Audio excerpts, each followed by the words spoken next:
Grabe talaga mga ka-good news ang pag-alipusta sa atin ng China. Mantakin nyo ay WPS ay kanilang inaangkin. Ngayon pala ang halos loob ng Pilipinas ay napasok na nila. Dahil ito sa Pugo Hub ay nakapaglabas, pasok sila ng bilyong-bilyong halagang pera papuntang China galing sa Pilipinas. At ito ay mga tinatawag na money laundering, mga maruming pera galing sa illegal na mga negosyo na nilinis nitong Pugo Hub as a legal business body. Kaya atin panoorin ang video ni PMC.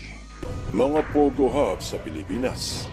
Halos buwan-buwan ay mayroong nahuhuling illegal na operasyon sa compounds ng mga nito.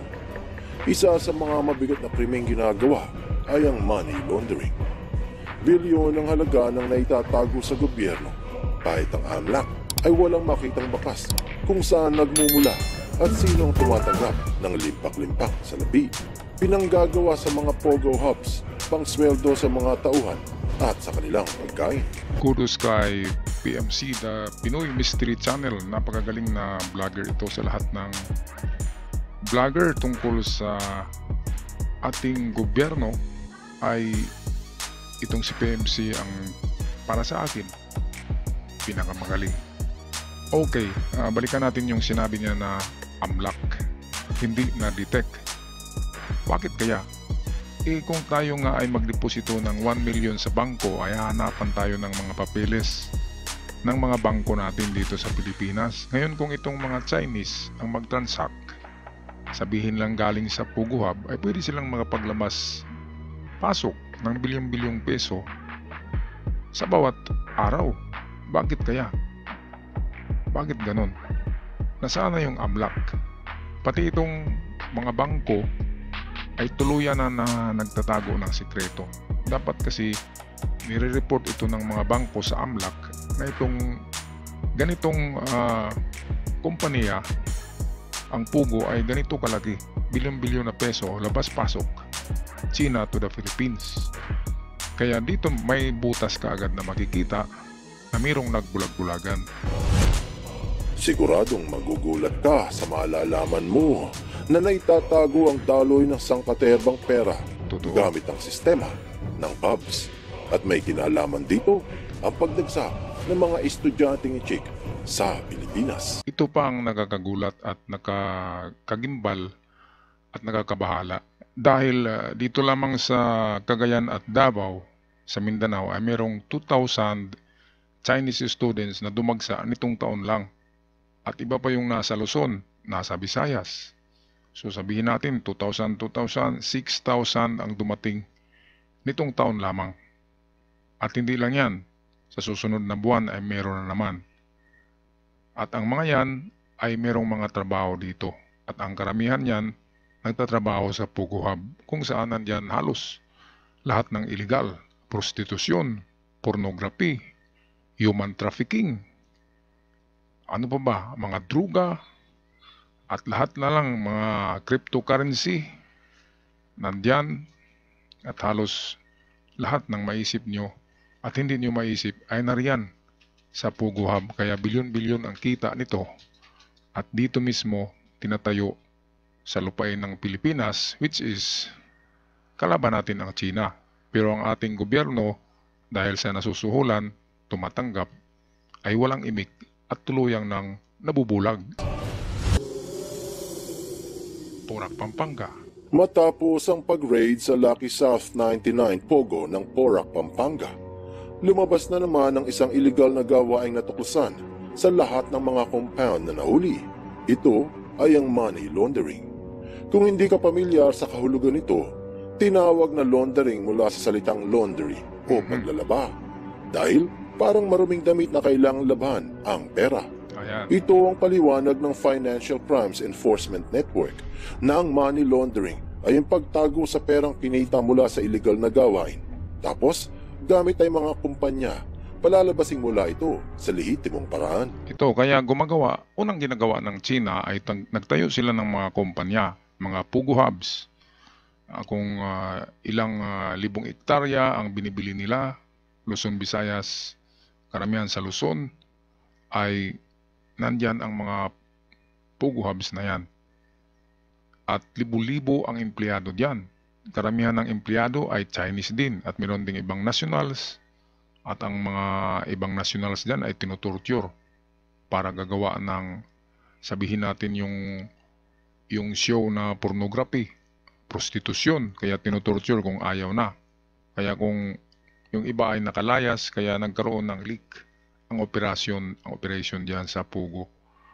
Kaya ang Pogo Hubs na yan, bakit kaya hindi tuluyang ipapasara yan? Ialam naman natin na pugad talaga yan ng mga illegal na gawain. At hindi lang yan, kaakibat niyan yung Communist Party of the Philippines. Dahil nakikita diyan yung uniforme ng People's Liberation Army. Hindi lang uniforme, merong mga posas, mga sapatos, mga butas ng army, boots. Kaya anong ibig sabihin nito? Ayon sa ibang sources, na itong Pogo Hub ay minamanage ito ng Triad. At ang Triad ay nagbibigayan ng pera sa Communist Party of China.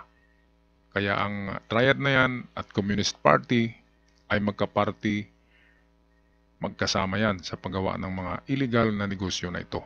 Bato-bato sa langit, tamaanok magalit, patuloy tayo PMC.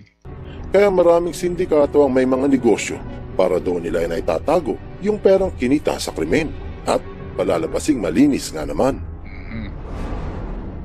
Mabigat ang parusa ng krimeng money laundering dahil sa ang parang ito ay ang bumubuhay sa mga criminal organizations. Paano kamo? Pera ang dugo ng mga grupong sala sa batas, pambili nila ng droga, ng armas at pangsuhol sa mga politiko.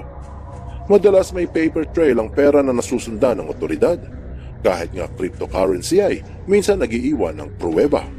Pero kung palalabasing malinis at mula sa lehitimong negosyo, walang problema. Ayan. Ang resulta ay dire-diretso ang daloy ng pondo sa krimen at lalakas ang loob ng mga sindikato dahil may mga kumpanyang suportado ng lokal na pamahalaan. Biruin mo, yung nagtatakip sa kanilang maruming pera ay pwedeng may basbas ng LGU. Ayan, totoo yan na dahil sa LGU o sa gobyerno natin ay mayroong mga nagtatakip sa mga illegal na nagawain diyan sa Pogo. Kaya yung ibang Pogo Hubs sa Luzon ay hindi maisasara dahil sa mayroon ngang nagprotekta niyan. At kung sino man ang nagprotekta niyan, alam na natin. Katulad sa Bamban, protektado ng mayor na Alice Guo na isang Chinese. Kaya sa iba pa, sa Cavite, sa Pampanga, of course, dapat imbestigahan ang punong bayan dyan, ang alkalde. Dahil paano nagkaganyan? Bakit wala bang itong inspeksyon? Dapat tinitingnan, pinapasok ng LGU every month ang establishment kung ano ba talaga ang ginagawa diyan sa loob. Bakit hindi mapasok at napakasikreto? Kaya yan, ginagamit kasi ang lupain ng Pilipinas para gumagawa sila ng malaking negosyo. At ang negosyong ito ay marumi. Kaya kailangan ng money laundering or paglalaba ng pera.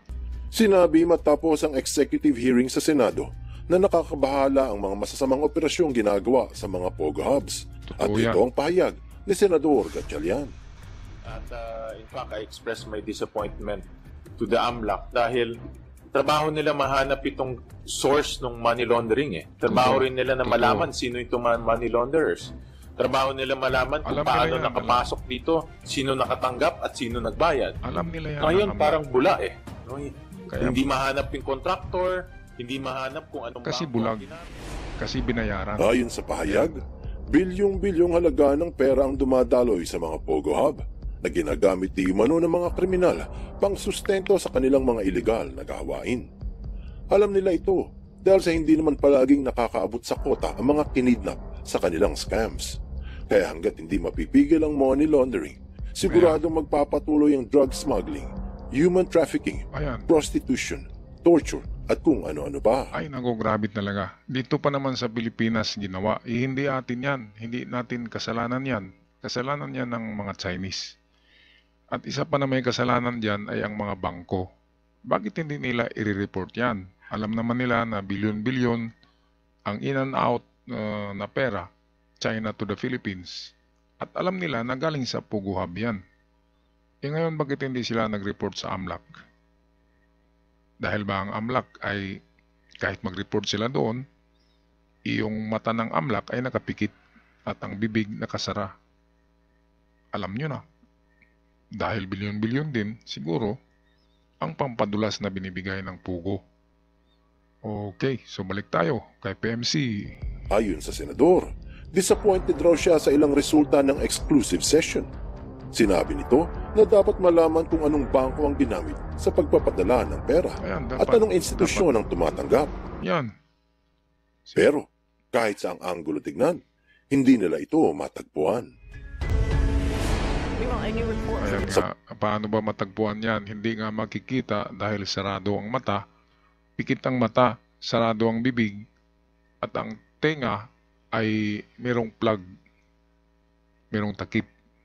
Kaya hindi nila masisilip. Napakasimple lang naman yan. Yung mga bangko na nilalagyan, dapat ang mag-report na naku, kadura-duda na itong pera na ito, ang laki-laki ng mga remittance, ng mga pagpasok at paglabas ng pera. Pero bakit tahimik lang itong mga bangko na ito? Dahil ba sa bilyong-bilyong halaga ay magagamit din ng bangko yan? Kasi merong porsyento ang bangko kapag nag-withdraw at nag-deposito tayo. Ang pira nga naman. Madaling salita, matinding pagtatakip ang ginagawa ng mga inchik sa maruming salapi. Bukod dyan, heto pa ang sinabi ng senador. Ang sagot sa amin kahapon, pending pa yung investigation. Pero nangyari na ito eh. Itong Baofu land was constructed in 2019.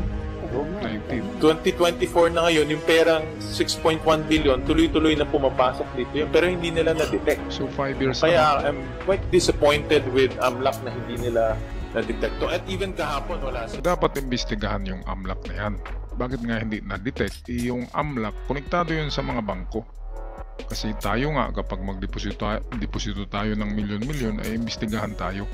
At hindi tayo basta-basta maka-withdraw araw-araw ng milyon dahil mayroong AMLAC. Ngayon, itong Pugo Hub ay milyon-milyon bawat araw ang labas-pasok na pera diyan. Pero hindi na-detect ng AMLAC. Sabi ni Gatchalian, bakit nangyari? Base sa pahayag, pati yung pinanggawa ng Baofu compound na may halagang sobra sa 6 na bilyong piso ay wala ring bakas na iniwan. Hindi alam saan nagmula ang pondo, hindi alam paano natanggap. Pati yung mga nangontrata ay kung hindi bigla na lang namatay, ay hindi na matagpuan. Sumabog na ang balita dahil nga nakakaloko na isipin kung bakit hindi mahalukay ng mga kinauukulan ang perang pinanggawa ng Baofu. Biruin mo, sa mga 10 hektarya ng Hongsheng Pogo, 6 na bilyon ang gastos. Magkano kaya ang gastos sa paggawa ng Cavite Island Koi Pogo? Ayan, yung Cavite Island Pugo, yan ang ating isusunod pagtatalakay. Galing pa rin kay PMC. Na may sukat na sobra pa sa 30 hektarya. Di hamak na 3 beses na mas malaki. Ayan. Abangan natin yan. Ang susunod natin na episode ay tungkol sa Cavite Pugo Hub, ang tinaguriang Fortress Pugo Hub dito sa Pilipinas. At hanggang sa muli, God bless.